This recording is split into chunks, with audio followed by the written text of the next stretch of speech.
Chapter 7. He told himself that certainly Abilene would come to find him.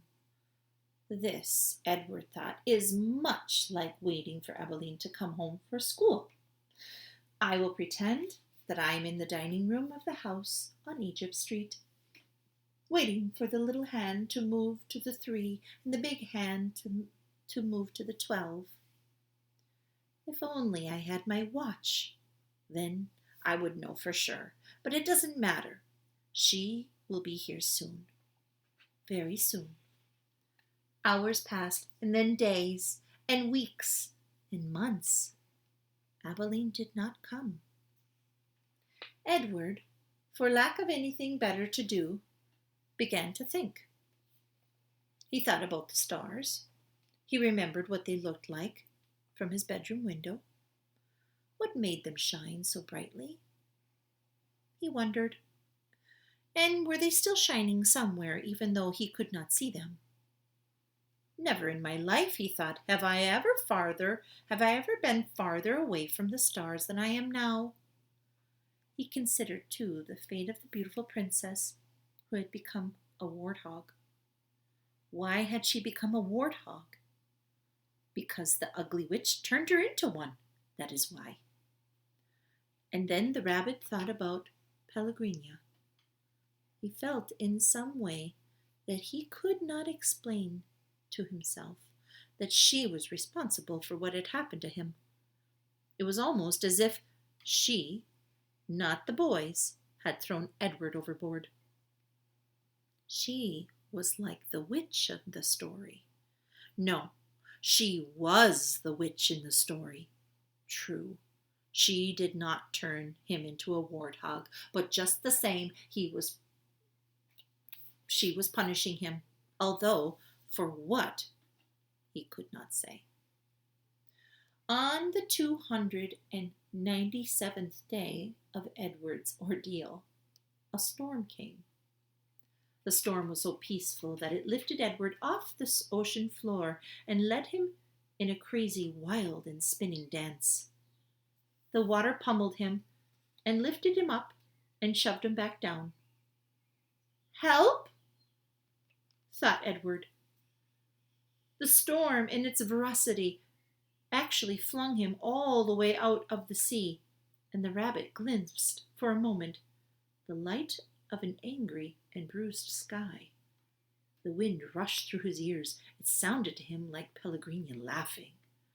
But before he had time to appreciate being above water, he was tossed back down into the depths. Up and down, back and forth he went, until the storm wore itself out. And Edward saw that he was beginning again his slow descent to the ocean floor. Oh, help me, he thought. I can't go back there. Help me. But still down he went. Down, down, down. And then suddenly the great wide net of a fisherman reached out and grabbed the rabbit.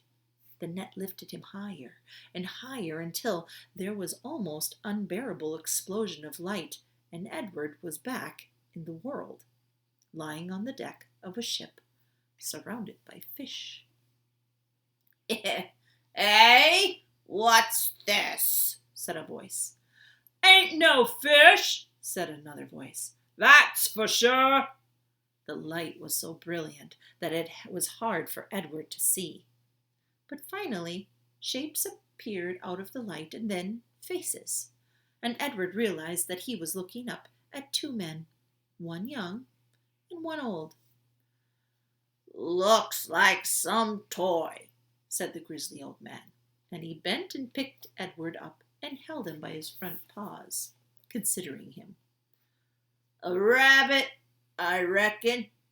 It's got whiskers and rabbit ears and a shape of a rabbit ears, at least.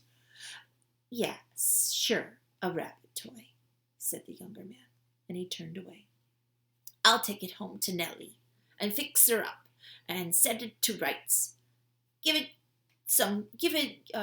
to some child. Yes, The old man placed Edward carefully on the crate and positioned him so that he was sitting and could look out at the sea. Edward appreciated the courtesy of the small gesture, but he was heartily sick of the ocean, and would have been satisfied never to set eyes on it again. "There you go," said the old man. And as they made their way back to the shore, Edward felt the sun on his face and the wind blowing through his little bit of fur left on his ears, and something filled his chest. A wonderful feeling. He was glad to be alive. "Look at that rabbit," said the old man. "Looks like it's enjoying the ride, don't it?" Yep," said the old man.